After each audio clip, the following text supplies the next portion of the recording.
Quem diria que qualquer circunstância dos nossos dias pudessem nos ensinar coisas incríveis e gloriosas.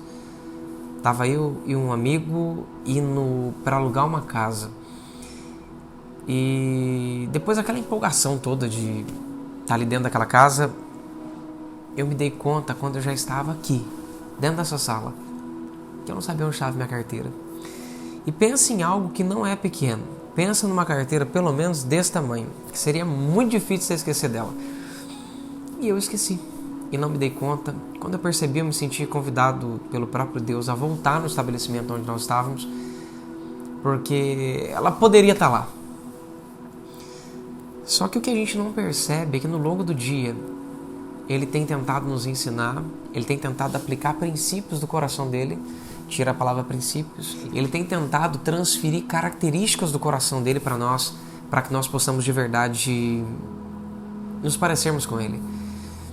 E quando eu cheguei na casa, a minha carteira estava lá, mesmo com a porta aberta, estava ali intacta. O primeiro comportamento que eu tive foi pegar aquela carteira e olhar para ver se estava tudo certo ali dentro, se estavam os meus documentos, se o dinheiro estava lá dentro, se todas as demais coisas estavam lá dentro. De repente eu dei falta de R$50. E no momento que eu dei falta de R$50, o primeiro pensamento foi: será que alguém pegou? Será que o moço pegou? Será que eu esqueci? Será que eu gastei e não lembro? Os serás começaram a acontecer. Mas nesse presente momento eu não fiz questão de perguntar ao pai, não fiz questão de perguntar para ninguém. Eu só fiquei conjecturando na minha própria mente comigo mesmo. E o que eu acho mais interessante é que numa altura dessa eu comecei a concluir que aquele moço que tinha nos atendido, ele tinha mexido na minha carteira. A carteira não tinha sinal de alguém fuçar, não tinha sinal de mexer, não tinha sinal de absolutamente nada. Nisso eu continuei insistindo em mexer, aí me perguntaram: mas tem alguma marca? Aí eu lembrei das características, lembrei de alguma coisa, falei: peraí, isso nunca aconteceu. O pai sempre guardou, mas o dinheiro sumiu.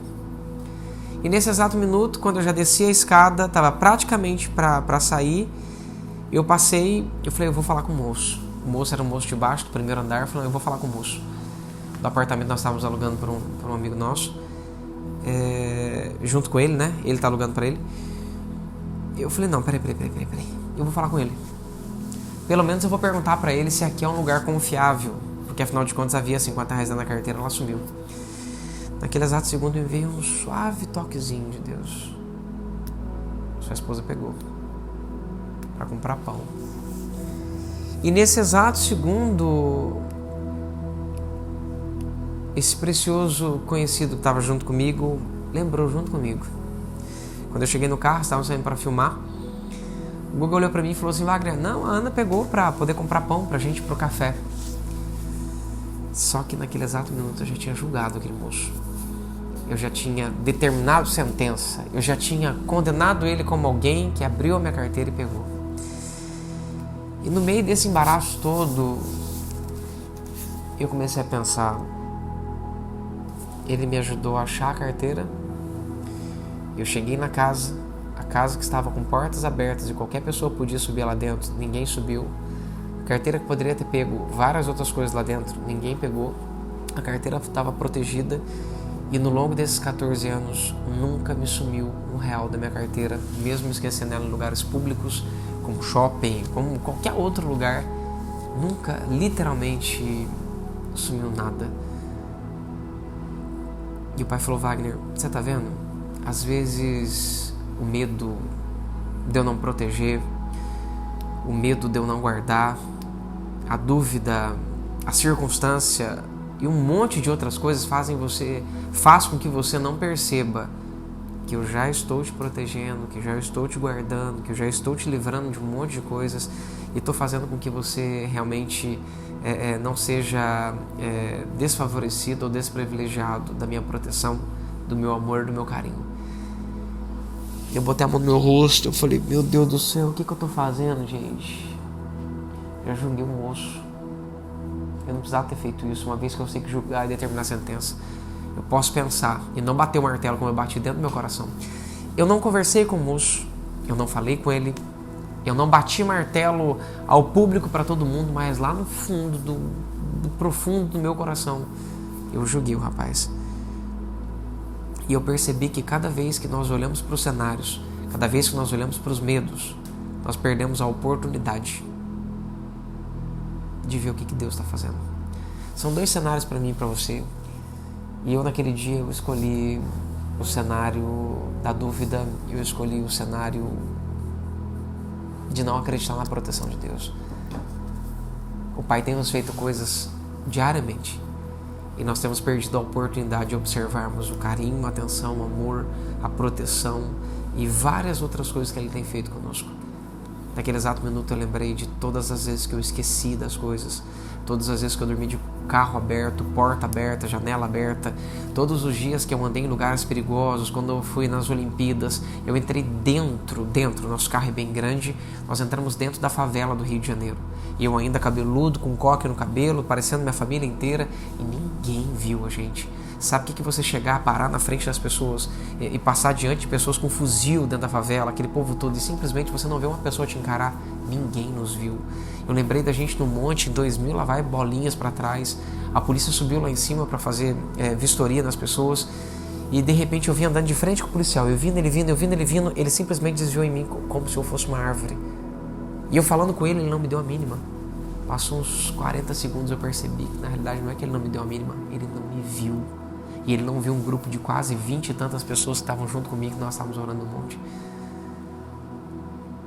Eu percebi as inúmeras vezes que Ele nos livrou de 1 milhão de coisas. E o quanto Ele tem nos protegido, o quanto Ele tem nos guardado. E mesmo em circunstâncias ruins, Ele tem colocado as mãos e nos protegido, nos livrado do mal. Guarde uma coisa no seu coração. Deus, Ele te protege todos os dias. Tudo o que você precisa é observar. E ao invés de gastar seu tempo olhando para o mal, ao invés de gastar seu tempo dando vazão a observar aquilo que te leva ao medo, ao invés de gastar seu tempo tentando olhar para as circunstâncias que não vão te levar para lugar nenhum, gaste o seu tempo tentando perceber seu Pai e ver o quanto que Ele tem guardado você. O medo é consequência da falta de confiança. A falta de confiança é fruto da falta de segurança. E a falta de segurança é fruto da falta de informação. Enquanto você não descobrir quem o Pai é, e o quanto você não descobrir o quanto Ele te ama, o quanto você é importante para Ele, que Ele é um pai, você é um filho, e que Ele se importa e protege os seus filhos, você vai continuar não andando num ambiente de segurança. E se você não conseguir andar dentro do ambiente de segurança, você não consegue ter confiança em Deus. E se não houver confiança dentro do seu coração, haverá espaço e de sobra para que o medo se manifeste. E o medo é mais ou menos igual o Uber. Quando você aperta o botãozinho do Uber, você envia sinais para vários carros. E esses carros agora sabem exatamente onde você está e eles podem ir de encontro com você. O medo é a mesma coisa. Quando você libera o medo, você faz com que um pincher vire um pincher bull. E aquele cachorro daquele tamaninho de repente avança em você como se fosse um leão. Consegue entender? Infelizmente é assim que funciona. O medo abre portas para atrair as pessoas que têm espíritos dentro dela. Preste atenção. A fonte do Pai. O que o Pai é, melhor dizendo? O Pai é amor. O diabo é medo. Todos os espíritos transmitem medo, porque através do medo eles ganham espaço dentro de você. O Pai e seus seres transmitem amor. E através do amor, o Pai tem espaço dentro de você. Cada vez que temos medo, atraímos o dono desse medo. Cada vez que manifestamos amor, atraímos o dono desse amor. E quem Ele é? Deus é proteção. E Ele é proteção para os seus filhos. Escudo e broquel. 10.000 à direita, 1.000 à esquerda. Ele é sua fronte, sua retaguarda. A gente só precisa ver o que Ele está fazendo.